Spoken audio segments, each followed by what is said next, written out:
Hola, buenas tardes. Estamos contentos de estar aquí para compartir un poco de lo que el Señor nos ha mostrado, nos ha hecho entender, y sobre todo algo que está en el corazón. Como iniciamos hace 3 domingos, 4 ya, el Señor preparó todo lo necesario para que pudiéramos reunirnos con Él en estos tiempos. Y para mí es impresionante cómo el universo mismo conspira para que eso suceda. Lo que mencionábamos acerca del sol que nos permite ver las horas del día, la luna que nos permite entender en qué día del mes estamos, las constelaciones que nos permiten ver en qué mes estamos. Todo el universo literalmente, gráficamente conspira para que podamos encontrarnos con el Señor, y estamos contentos y agradecidos con el Señor por eso. Y bueno, el día de hoy quiero compartir una enseñanza, aprovechando que estamos agarrando raíces bíblicas acerca de cuándo fue que nació Jesús. No estaría mal mencionar cómo es que hemos llegado a pensar que el 25 de diciembre es el día en el que nació Jesús. Y quiero explicarlo porque no ese es el día en el que nació Jesús, no lo es. Pero quiero explicar cómo fue que se llegó a esa conclusión y cómo es que nosotros, pues la tradición, la costumbre, los calendarios nos han arrastrado juntamente con eso, pero cómo la Biblia puede hablarnos a mejor detalle acerca de estas cosas y por qué es relevante esto. Quiero mencionar que desde el primer siglo, en el cristianismo del primer siglo, cuando se escriben los evangelios, cuando se escriben estos relatos que nos hablan del nacimiento de Jesús, había una urgencia apremiante y a la vez terrible por levantar una iglesia, porque Cristo viene, pero refiriéndome a aquel tiempo, venía pronto.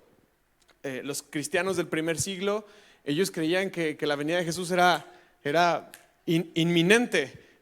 Puedes leer Tesalonicenses, por ejemplo, y puedes ver la vida de Pablo, un hombre dedicado en cuerpo, alma y espíritu, con toda la devoción a que el reino del Señor avanzara, pero cómo estaba en su corazón esta apremiante urgencia de que Jesús viniera pronto. Entonces, debido a esa apremiante urgencia de que Jesús viniera pronto, y bueno, han pasado 2000 años y no ha sucedido, pero debido a esa urgencia que había en el primer siglo, los cristianos del primer siglo naturalmente priorizaron predicar el evangelio, priorizaron dar su vida por la causa de Cristo, priorizaron cruzar fronteras, llegar a otros con el mensaje de Jesús, y obviamente otras cosas que no eran prioridad fueron quedando a un lado, no porque no fueran importantes, sino porque en ese momento había una urgencia. Si tú sabes que vas a morirte el día de mañana, no te preocupas por cocinar, ni por pintarte las uñas, ni por ir a cortarte el cabello. Creo que dedicas tu tiempo, tu energía, tu devoción a cosas que son más importantes o más relevantes que esas. Entonces, el cristianismo del primer siglo no vio como relevante el buscar cuándo nació Jesús. ¿Me entiende?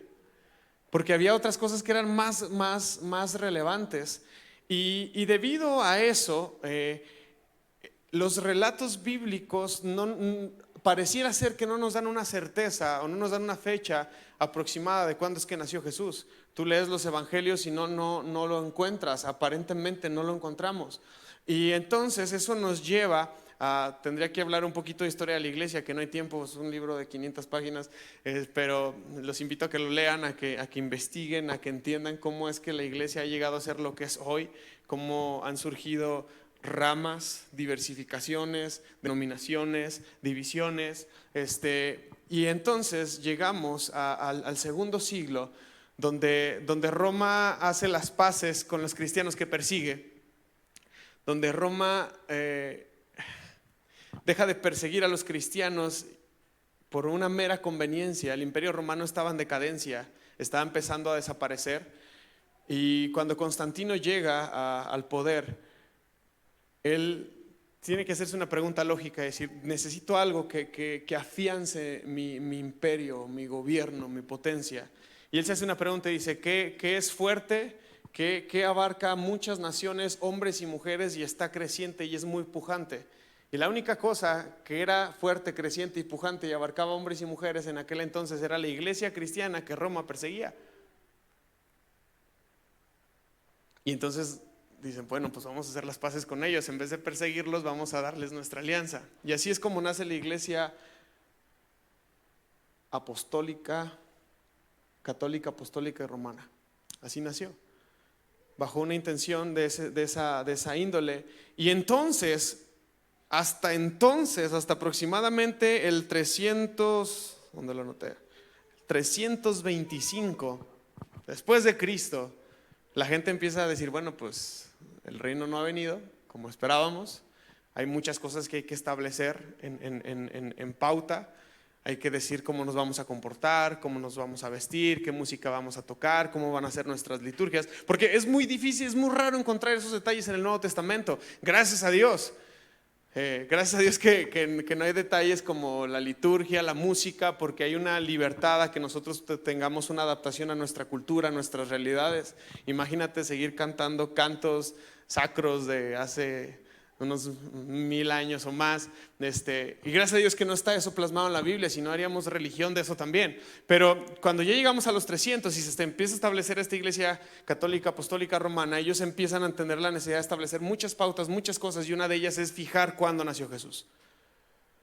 Y como no se sabía, y como había unas ciertas inferencias nada más acerca de cuándo nació Jesús, ellos buscan, perdónenme que lo diga así, pero es importante decir la verdad como es, una divinidad pagana, el Sol Invictus, que su día es el 25 de diciembre. Se establece obviamente el calendario gregoriano también, y entonces al intentar, como la Iglesia Católica siempre hizo eso, mezcló mucho, hizo un sincretismo muy fuerte entre la fe cristiana y el paganismo, y luego los mezclaba y los revolvía y sacaba algo nuevo. Lo que estoy diciendo es difícil de decir y hay que tener pantalones para decirlo desde un púlpito, pero es mera historia, es mera historia. Nos leemos un libro y lo podemos encontrar ahí, es una realidad, eso pasaba. Y entonces, bajo la lógica de que Jesús es el verdadero sol, pues se puso que el 25 de diciembre era el día en el que nació Jesús. Pero si vemos el trasfondo es un poquito chueco, es un poquito raro. Las intenciones detrás de, más que meramente fijar una fecha, no son las mejores, por decirlo de alguna manera. Los invito a investigar acerca de todo esto. Entonces, esto nos lleva a la pregunta, ¿cuándo nació Jesús realmente, no? El pastor siempre nos ha invitado a entender que no es la fecha realmente, pero tenemos que encontrar un día, un espacio, un momento para celebrar que nuestro Salvador nació. Y la buena noticia es que hoy podemos fijar o intentar fijar un espacio de tiempo, un periodo de tiempo donde sí hay una muy grande certeza de que Jesús nació. Y entonces eso podría ayudarnos, ¿no?, a entender muchas cosas. El profeta Daniel dice, hablando acerca de los últimos tiempos, que se iban a levantar movimientos que iban a cambiar las fechas y las festividades para mover nuestro corazón de lo que el Señor esperaba de nosotros. Y menciono todo esto porque hemos tenido un genuino deseo de observar las fiestas, celebrar las festividades, no como una intención de judaizarnos o cosas así, sino ver a Cristo a través de todas ellas, porque nos hablan proféticamente acerca de Cristo. Y bueno, hace 8 días Gamaliel nos acompañó y nos hizo el favor de compartirnos acerca de una fiesta. ¿Cómo se llama? Sukkot, o tabernáculos, o enramadas, ¿sí? Y hicimos aquella sukkah que está por aquel lado.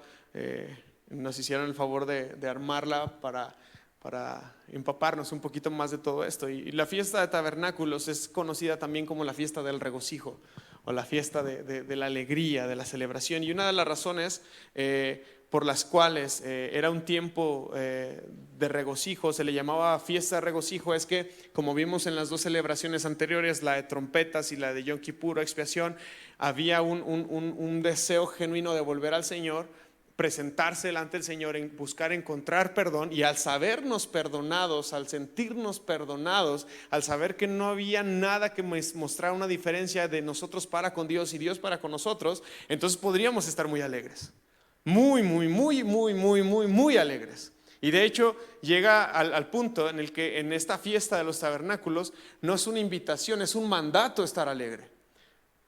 Es un mandamiento del Señor estar alegres. Yo no sé cuántos de esta semana pasaron alegres, buscando entender esta certeza que tenemos en la eternidad con Cristo y decir: Señor, tú has hecho todo esto posible, es maravilloso. Y bueno, estaba esta invitación al gozo de saber que nuestros pecados habían sido perdonados, y además de tener el gozo de saber que podíamos caminar con el Señor, y sobre todo, fiesta de tabernáculos, saber que el Señor había decidido morar con nosotros y en medio de nosotros. Ya no era un Dios lejano, ya no era un Dios distante. Gracias a Jesucristo no es un Dios que podemos visitar una vez al año y eso con mucho temor y temblor, sino que ahora es un Dios que está a un libre acceso para nosotros y que podemos acercarnos a Él confiadamente. Es una invitación que hace también el escritor o la escritora de Hebreos al decirnos que podemos acercarnos confiadamente al trono de la gracia, porque tenemos un gran sumo sacerdote que traspasó los cielos por nosotros. Así que en la fiesta de tabernáculos o Sukkot o de enramadas, nosotros conmemoramos o se conmemora los días que el pueblo pasó en el desierto, en el Sinaí. Y estos días que el pueblo pasó ahí en el desierto y en el Sinaí y entre las montañas y los arenales son meramente maravillosos y son un milagro, una evidencia palpable de lo que hace la presencia de Dios en la vida de ese pueblo, porque la Escritura dice que ese pueblo caminó por 40 años en el desierto y su calzado jamás se desgastó y sus ropas jamás se rompieron, jamás se envejecieron. De hecho, he oído teólogos, obviamente son interpretaciones, son posturas, que dicen que el maná sabía lo que tú querías. Imagínese, hermano, salías a tomar tu maná en la mañana y decías: pues, un caldito, ¿no? Y te sabía caldo. O sea, digo, quizás ya y explico obviamente que son interpretaciones, pero qué maravilloso fue el tiempo que el pueblo pasó en el desierto, a pesar de la dureza de su corazón y a pesar de su dura cerviz, porque el Señor los hizo pasar 40 años en el desierto para que toda una generación se quedara atrás, porque eran duros de corazón, porque no estaban listos para recibir las promesas del Señor. Pero las enramadas, los tabernáculos hacen esa invitación a la sencillez. Dice Hebreos que Abraham jamás construyó una casa, jamás se atrevió a levantar algo más formal, solamente una tienda, porque sabía que su nacionalidad y que su patria no era en esta tierra, y no quiso echar raíces profundas en la tierra. Y también el hacer una suká es una invitación también a eso, ¿no? A entender que somos efímeros, que somos temporales, que esta vida se acaba, pero que hay una eternidad donde podemos pasar tiempo con el Señor. Tiene un montón de formas de ver esta fiesta y es precioso aprender a verla de esta manera. Así que la fiesta de los tabernáculos nos enseñan sobre el reino mesiánico, el reino de Jesús, cómo Cristo va a venir y va a restaurar todas las cosas, hermano. Todas las cosas. Verdaderamente no habrá llanto, no habrá dolor, no habrá tristeza. El recuerdo de esas cosas, hermanos, va a quedar atrás. Él va a hacer nuevas todas las cosas y eso va a ser emocionante. Y bueno, como ya se habrán imaginado, porque rompimos el factor sorpresa, pero hacemos tocar unos tambores y podemos decir que en Sukkot es el día o es la festividad en la cual nació Jesús. Y podemos preguntarnos: ¿y cómo llegamos a estas conclusiones? Bueno, la Biblia nos puede ayudar a llegar a esas conclusiones si le prestamos mucha atención, porque en la Escritura hay evidencia sólida, hay muchas pistas sólidas, y estas prácticamente todas las encontramos en el Evangelio de Lucas. Así que vamos a abrir nuestra Biblia en Lucas y vamos a leer Lucas capítulo 1 versículo 1. Alguien, creo que recientemente no lo he enseñado, pero ¿alguien recuerda quién era Lucas? Lucas era un médico y por lo tanto, si era un médico, era una persona estudiada, era una persona dada al estudio, a la investigación, a no solamente el conocimiento empírico, aunque seamos realistas, la medicina en el primer siglo pues era muy deficiente, pero Lucas era una persona muy preparada, y en medio de este proceso de devoción, de preparación, de dedicación, también a Lucas lo empezaron a conocer como un historiador, porque se daba la tarea de investigar. Lucas escribió el libro de los Hechos. Así que Lucas nos regaló dos libros preciosos que encontramos en el Nuevo Testamento, el libro de los Hechos y el Evangelio de Lucas. Y es que Lucas, podemos confiar en lo que él escribe, podemos confiar en lo que él investigó, porque su investigación no fue una investigación superficial. Y él mismo lo dice aquí en Lucas capítulo 1, versículo 1, dice: muchas personas han intentado escribir un relato de los hechos que se han cumplido entre nosotros. Paréntesis, ¿usted ha escuchado la palabra evangelios apócrifos? Pues a eso se refiere, que mucha gente intentó hablar y escribir acerca de Jesús. Entonces Lucas dice: muchas personas han intentado escribir un relato de los hechos que se han cumplido entre nosotros. Versículo 2, se valieron de los informes que circulan entre nosotros, dados por testigos oculares. ¿Quiénes? Los primeros discípulos, gente que estuvo ahí, gente que vio, gente que presenció todas estas cosas. Versículo 3, después de investigar todo, ¿con qué? Con esmero, con dedicación. No te estoy compartiendo cualquier cosa que me encontré por ahí. Yo lo investigué, dice Lucas. Después de investigar todo con esmero desde el principio, yo también decidí escribir un relato cuidadoso para ti, mi honorable Teófilo. Ahí está, el Evangelio de Lucas era para Teófilo. Para que puedas estar seguro ¿de la qué? De la veracidad de todo lo que te han enseñado. Esto es una garantía para nosotros, hermanos. Así el libro de los Hechos, y creo que si hemos leído el libro de los Hechos nos daremos cuenta que tuvo que haber sido un estudio, una investigación muy exegética, porque nos da detalles muy impresionantes el escritor de los Hechos, que es este mismo Lucas. Y bueno, voy a obviar muchas cosas que creo que conocemos por cultura general de cristianos. Las voy a obviar porque si nos detuviéramos a leer todos los capítulos que tendríamos que leer, sería difícil, pero los invito a que se los lleven de tarea: Lucas capítulo 1 y Lucas capítulo 2 por lo pronto. Pero ahí en Lucas nosotros encontramos la historia de un hombre que es Juan el Bautista. Lo conocemos por el Bautista porque bautizaba, pero era Juan, hijo de Zacarías, ¿sí? Juan era hijo de Zacarías, ¿y de quién más? De Elizabeth. El padre de Juan era un sacerdote.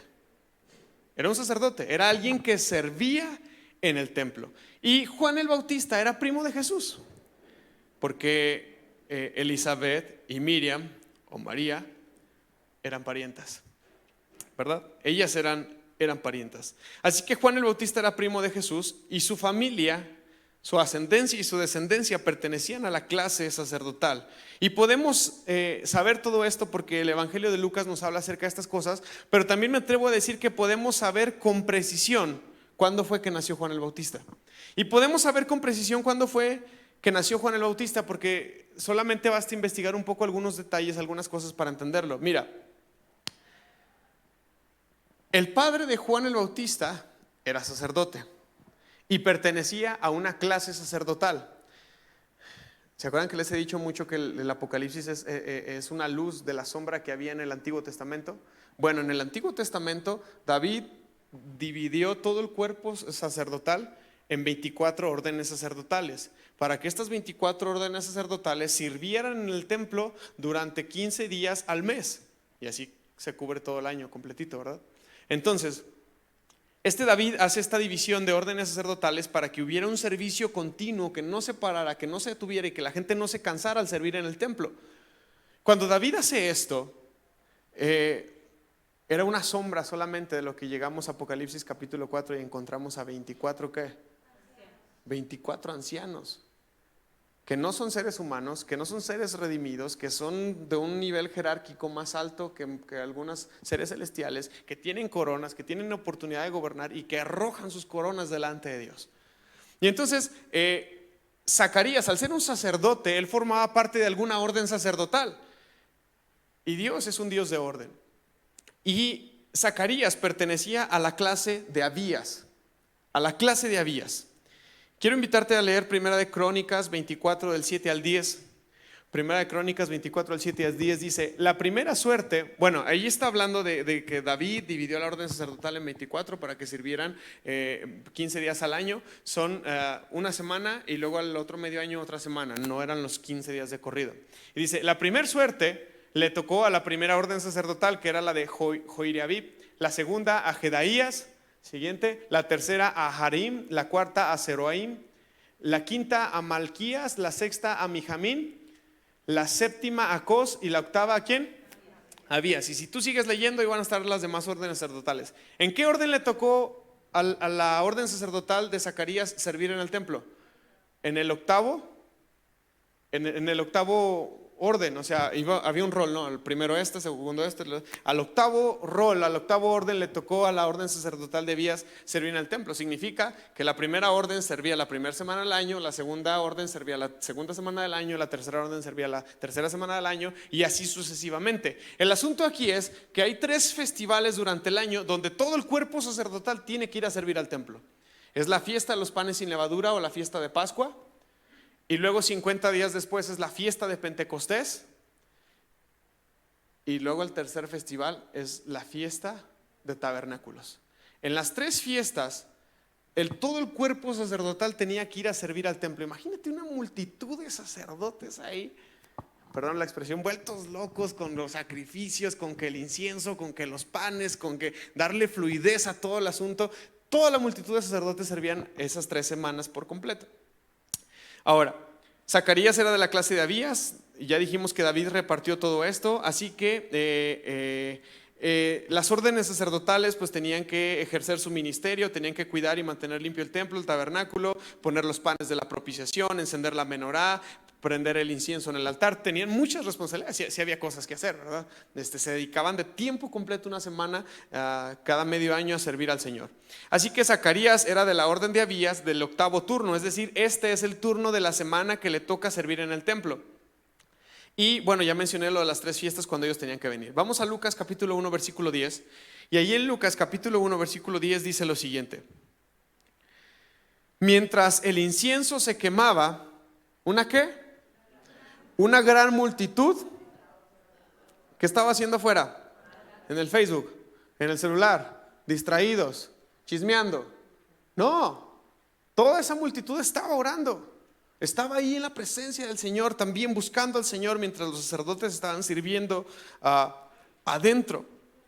Era la hora en la cual se ofrecía el incienso. Y Josefo, un historiador que a lo mejor se han oído hablar acerca de él, un medio judío romano, que nos da muchos datos muy impresionantes acerca del primer siglo y que relata muchas cosas acerca de Jesús. Josefo dice que se juntaban alrededor de 2.5 millones de personas alrededor de Jerusalén en las fiestas. 2.5 millones de personas. Es un historiador legítimo. Entonces imaginemos la magnitud. Si ahora con las fiestas los que pueden vivir allá y los hermanos, hay un movimiento precioso de parte de Dios de hacer volver a muchos judíos israelitas a Jerusalén en estos tiempos. Y bueno, Josefo dice que se juntaban todas estas personas. Por eso dice ahí el versículo 10 que había una gran multitud de gente que estaba afuera. Si no fueran las fiestas, no habría tanta gente alrededor del templo. No la habría. Pero era el tiempo. Alguna de las fiestas, ¿en qué fiestas se enciende el incienso? Ahorita vamos a ver esos detalles. Pero estaba una gran multitud ahí y los sacerdotes también estaban ahí realizando su servicio. Y como acabo de decir, esto solamente sucede si hay una gran fiesta. Fue en esa ocasión, si ustedes leen el capítulo 1 de Lucas, donde un ángel se le aparece a Zacarías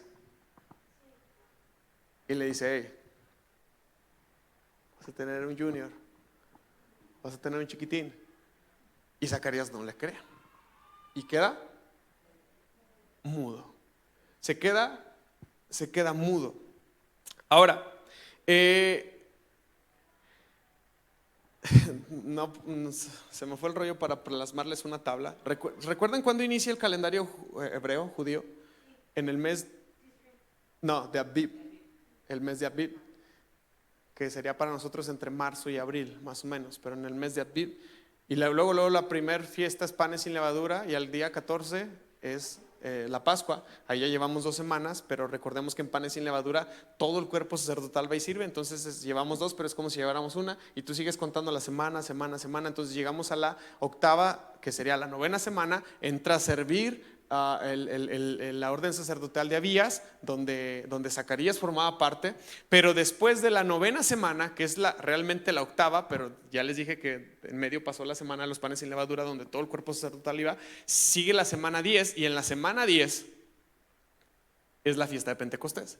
Entonces se volvió a quedar, o se tuvo que volver a quedar Zacarías a servir adentro del templo. Entonces él se quedó 15 días allá adentro.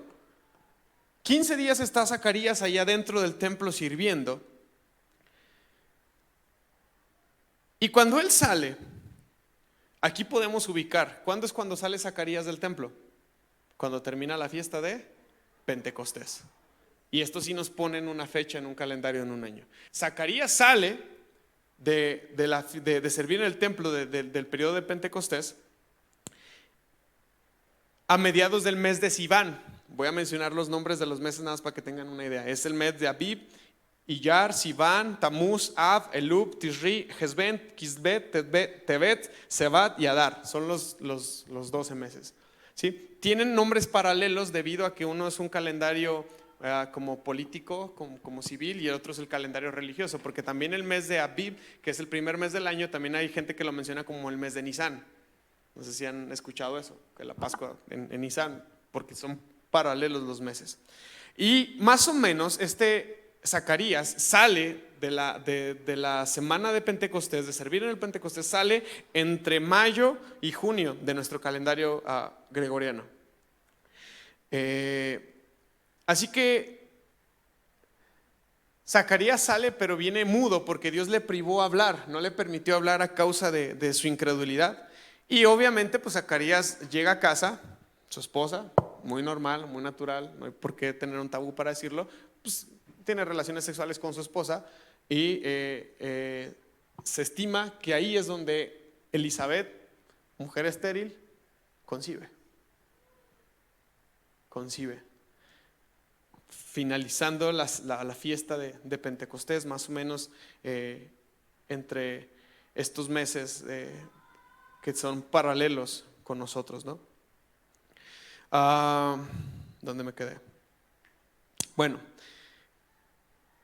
entonces Zacarías termina su periodo a mediados del mes de Sivan, que es mayo-junio, va con su esposa, conciben, y a partir de ese momento nosotros empezamos a contar 41 semanas de gestación, ¿ok?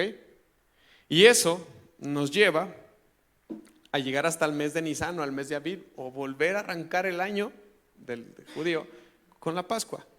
De hecho, los hebreos tienen una expectativa de que Elías, recuerdan que Elías había muerto, pero tenían esa idea de que Elías iba a volver por segunda vez, y de hecho Malaquías cierra su libro profético diciendo: vienen los días de Elías otra vez. Y por eso cantamos ahorita, son los días de Elías, porque Juan el Bautista fue ese Elías. Y lo hemos leído en los evangelios también, que la gente como que tenía mucha incertidumbre: quién era él, quién era Jesús, si era Elías, si era otro profeta. Existía esta especulación de que Elías iba a volver para Pascua. Y sí, Juan el Bautista nació en Pascua, nació en tiempo de Pascua, contando todos estos días y haciendo ahí unas conexiones, ¿no? Mi amigo Gama me hizo favor de pasarme una tablita donde están desarrolladas semana tras semana tras semana. Si quieren se las podemos compartir, nomás le pido permiso, pero podemos compartirlas. Y entonces está esta idea de que Juan el Bautista nació en Pascua, lo cual coincide con la expectativa de que Elías iba a venir o iba a aparecer en tiempo de Pascua. Bueno, Lucas nos sigue contando algunas cosas. Regresamos al capítulo 1 de Lucas, vamos a leer del versículo 26 al 27. Dice: cuando Elizabeth estaba en su ¿qué? Cuando Elizabeth estaba en su 6º mes. Según Lucas 1, 26 al 29, si Juan nació en Pascua y Juan es 6 meses más joven, perdón, Jesús es 6 meses más joven que Juan, y contamos los meses, Jesús debió de haber nacido en Sucot, en la fiesta de tabernáculos. Porque Gabriel visitó a María o a Miriam 6 meses después de que Elizabeth había concebido. Tenía 6 meses con Juan en su estómago. Y ahora el ángel está visitando a María y le está diciendo: hey, vas a llevar un fruto en tu vientre, llevas un fruto en tu vientre. Y Lucas nos explica que durante el 6º mes María visitó a Elizabeth, ¿no? El primer niño lleno del Espíritu Santo, Juan el Bautista. Y seguramente esa visita de los 6 meses tuvo que ser más o menos en invierno, unos 3 meses antes de Pascua, antes de que naciera Juan. Podemos decir que Dios planeó la fiesta de cumpleaños de su Hijo Jesús con milenios de anticipación. ¿Por qué? ¿Qué es lo que se hace en Sukkot, hermanos? Hay que estar ¿qué? Alegres. Hay que estar llenos de regocijo, contentos, celebrando. Es una fiesta de regocijo. No hay lugar para los que lloran ni para los que se entristecen. Mira lo que dice Deuteronomio 16:14. Este festival será un tiempo de alegría y celebración con tus hijos e hijas. Y no solamente con ellos, con tus esclavos, con tus siervos, con tus siervas, con los levitas, con los extranjeros, con los huérfanos y con las viudas que vivan en tu ciudad. No va a haber tiempo ni espacio de estar tristes. Todos tienen que alegrarse.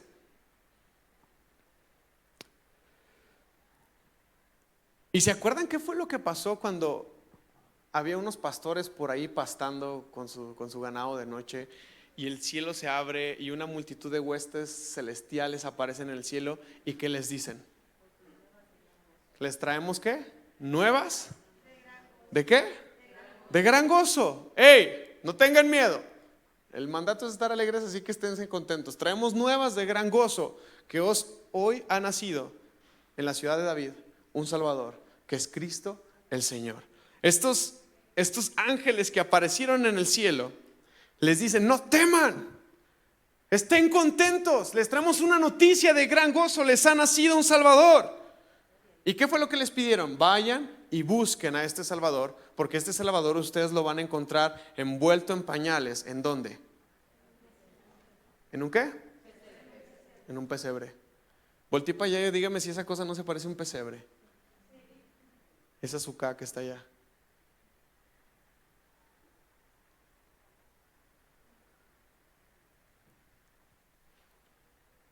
Es un nombre. Sukkah es un nombre que también se le da al lugar donde duermen los animales. Una Sukkah es el establo, como nosotros lo conoceríamos. También es una Sukkah porque es una enramada, es un término que tiene que ver con cuestiones como de estructura. No es una palabra como religiosa, sino como de estructura. Entonces un lugar donde haya ramas, donde es una especie de habitación, un refugio, eso es una Sukkah. Y entonces en la Sukkah vivían los animales, pero también en la Sukkah se celebraba la fiesta de los tabernáculos. Mira lo que dice Génesis 33:17. Está hablando acerca de Jacob y dice: y Jacob en cambio viajó ¿hasta dónde? Hasta Sucot, y ahí se construyó una casa. ¿Qué hizo? Una casa. ¿E hizo qué? Cobertizos. Cobertizos sería como Sukkah en hebreo. Dice: ¿para su qué? Para su ganado. Por eso aquel lugar se llamó ¿qué? Sucot, que significa cobertizos, o que significan ramadas, o que significa establos en un idioma más común para nosotros. Entonces, una Sukkah era un lugar donde se celebraba la fiesta de los tabernáculos, pero también era un lugar donde en primer siglo ya se guardaban los animales. Es más, desde antes se llevaban los animales a refugiarse.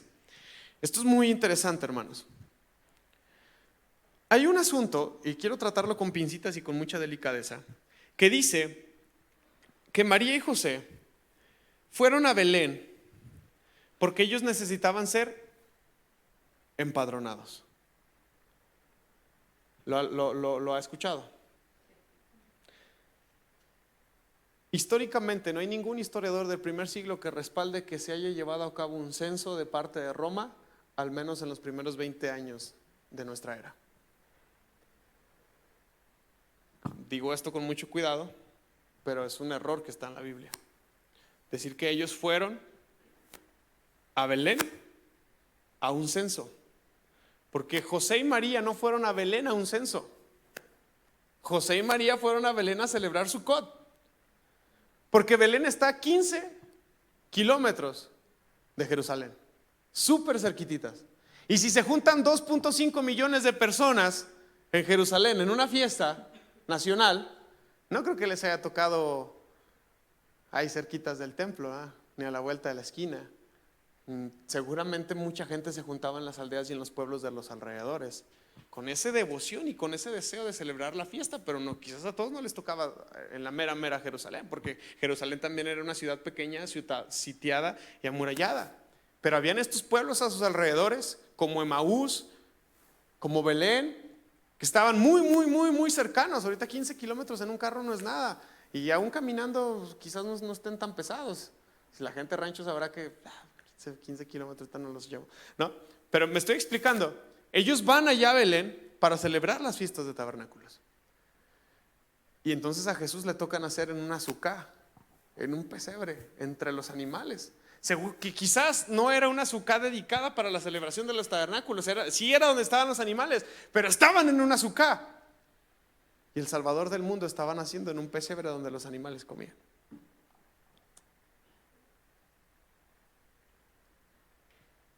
Qué precioso, ¿no? Es hermoso. Dijimos que la fiesta de tabernáculos dura 7 días más 1, ¿verdad que sí? 8 días. ¿Por qué? Gama explicó esto, pero no sé si lo recordamos. ¿Por qué dura 7 días más 1?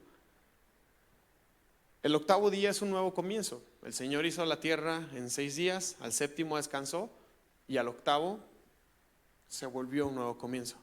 ¿A los cuántos días circuncidan a los niños judíos?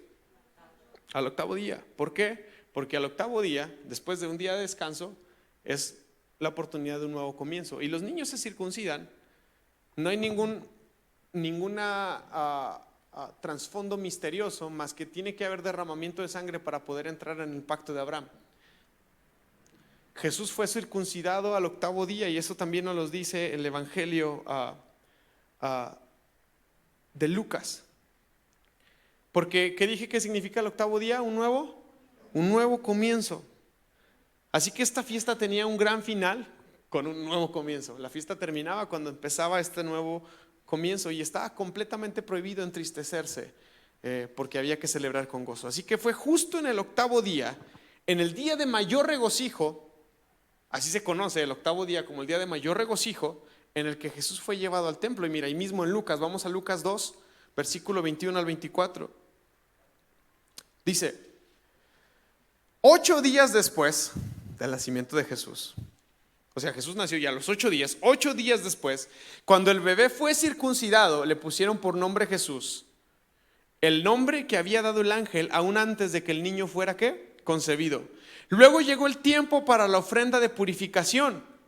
Esto también se hace en el octavo día, como exige la ley de Moisés después del nacimiento de un niño. Así que sus padres le llevaron a Jerusalén para presentarlo al Señor.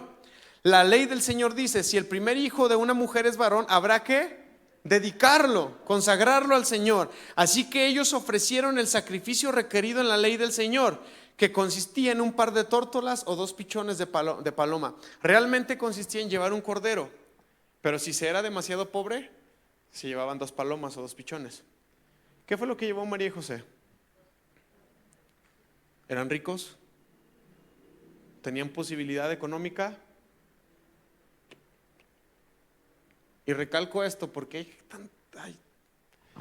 hay tanta gente que predica que la prosperidad y que el manto de Jesús valía millones de pesos y que los viajes de Pablo eran carísimos. El evangelio se desarrolla en los ambientes más humildes, lo más cercano a nosotros. José y María no tenían para pagar un cordero y llevaron 2 pichones, pero ¿sabes qué? En sus manos llevaban al Cordero de Dios que quitaba el pecado del mundo. ¿A poco no nos emocionan estos textos? Son súper cercanos a nosotros, son unas realidades preciosas muy cercanas a nosotros. Porque aquel día, en el gran día de regocijo, el Mesías derramaba su sangre en el templo para sellar el pacto con Abraham en la ley de Moisés. Es precioso.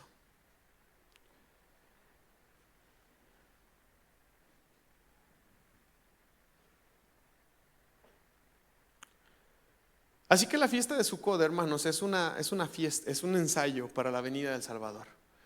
La fiesta de Sucot nos recuerda que el Salvador vino, que nació en ese tiempo. ¿Qué significa esto? Que el Señor Jesús nació el primer día de la fiesta de los tabernáculos.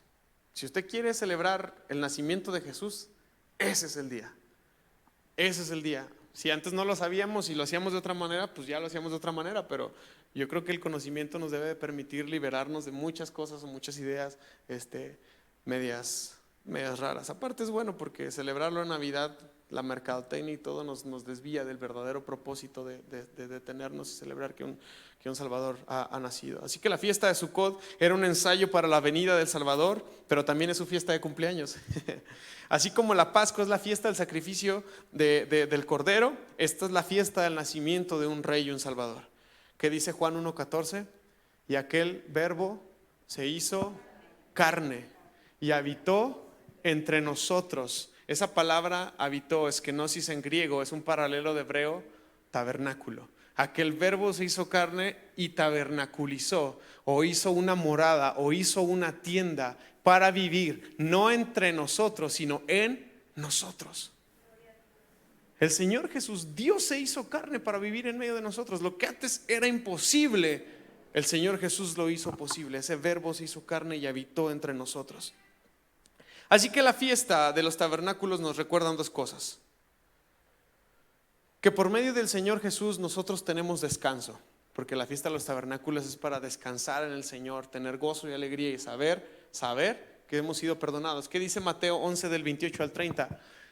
Mira lo que dice Jesús acerca de sí mismo: vengan a mí todos los que estén cansados y llevan cargas pesadas, y yo les daré descanso. Siguiente: pónganse mi yugo, déjenme enseñarles, porque yo soy humilde y yo soy tierno de corazón, soy compasivo, y ustedes van a encontrar ¿qué? Descanso para el alma. ¿Hay alguien aquí que tenga un alma atribulada? ¿Hay alguien aquí que no pueda dormir por el estrés, la ansiedad, la enfermedad, los problemas? El Señor Jesús es el descanso para nuestra alma. Pues mi yugo es fácil de llevar y la carga que yo les doy es liviana. El Señor Jesucristo es nuestro descanso. Pero la segunda cosa que esta fiesta nos recuerda es que nosotros, mientras Jesús regresa, nosotros somos el tabernáculo, somos la morada, somos la azúcar del Espíritu Santo, de la presencia de Dios en esta tierra. Si hay alguien responsable de llevar a Dios a esta tierra, somos nosotros. Y no solamente como orando y Señor trae justicia y nosotros de brazos cruzados, sino nosotros mismos. Hacer verdadera justicia, misericordia. ¿Qué es lo que le dice el Señor? Hacer justicia, misericordia y ser humildes ante mí. Eso es lo que el Señor pide, eso es lo que el Señor espera, eso es lo que el Señor demanda de nosotros.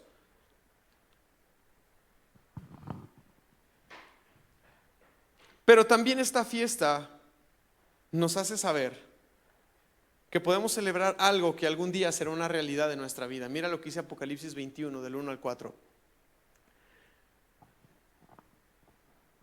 Entonces vi ¿un qué? Un cielo nuevo y una tierra nueva, porque el primer cielo y la primera tierra habían desaparecido y también el mar. Y vi la ciudad santa, la nueva Jerusalén, el tabernáculo de Dios, la morada de Dios que descendía del cielo desde la presencia de Dios como una novia hermosa vestida para su esposo. ¿Quién es la morada de Dios? La iglesia. Y oí una fuerte voz que salía del trono que decía: miren, el hogar de Dios, la morada de Dios, el tabernáculo de Dios ahora está entre su pueblo, y Él vivirá con ellos y ellos serán su pueblo y Dios mismo estará con ellos. Él les secará toda lágrima de los ojos, y no habrá más muerte, ni tristeza, ni llanto, ni dolor, porque todas esas cosas no existirán más. No van a existir más. No van a existir más. No enfermedad, no dolor, no sentido de pérdida, no menosprecio. No van a existir más, hermanos. La fiesta de los tabernáculos, al igual que las otras 6, es una fiesta perpetua que la celebramos ahora, la celebraremos en el milenio y la celebraremos por toda la eternidad. Mira lo que dice Zacarías 14:16. Fíjate bien: a fin de cuentas, los enemigos de Jerusalén que sobrevivan a la plaga, que sobrevivan al juicio a las copas de la ira, porque va a haber gente no salva que va a sobrevivir a todas esas. Es impresionante cómo Apocalipsis habla de esas cosas. Los que sobrevivan subirán a Jerusalén cada ¿qué? Cada año para adorar ¿a quién? Al Rey y el Señor de los ejércitos celestiales, y para celebrar el ¿qué? ¿Cuál fiesta? De Sukkot, de las enramadas, de los tabernáculos, en el milenio y por la eternidad. Celebrar que Dios mora entre nosotros y con nosotros. Así que hay 3 cosas que hacer en esta fiesta, hermanos. Ya mañana termina, pero para los siguientes años hay que aprender a hacer cabañas o enramadas o tabernáculos, con sábanas, con plantas, con lo que sea. Pero recuerden, el sentido o el valor intrínseco de la fiesta no está en el lugar físico, sino en lo que representa y lo que nos enseña, que nuestra vida es efímera, que es pasajera, que de qué sirve echar raíces en esta tierra si hay una eternidad con el Señor, que el Señor mora en medio de nosotros, que Él provee en medio de nuestros desiertos, en medio de nuestras angustias, hace que nuestro calzado, nuestra ropa no se acaben. Esa es una de las cosas que se nos manda hacer en la fiesta de tabernáculos, hacer una enramada, una casita de campaña, lo que sea. Puedes hacer algo ahí en tu sala, comer ahí adentro todos los días durante la fiesta, no lo sé. También se nos invita,